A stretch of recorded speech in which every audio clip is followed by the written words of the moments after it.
గుండెల్లో గాయమేదో చల్లంగా మానిపోయి మాయ చేసే అమాయే ప్రేమాయే. ఎంత గాయమైన గానీ నమేనికేమి కాదు, పువ్వు సోకి నీ సోకు కందేనే.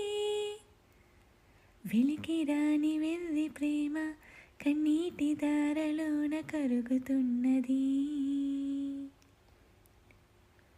నాదు సోకమోపలేక నీ గుండె బాధపడితే తాళనన్నది. మనుషులెరుగలేరు మామూలు ప్రేమ కాదు, అగ్ని కంటే స్వచ్ఛమైనది. కమ్మని ఈ ప్రేమ లేఖని రాసింది హృదయమే. ప్రియతమా నీ వచట కుశలమా, నీ నిచిట కుశలమే. ఊహలన్నీ పాటలే కనుల తోటలో, తొలి కలల కవితలే మాట మాటలో. ఓహో కమ్మని ఈ ప్రేమ లేఖని రాసింది హృదయం.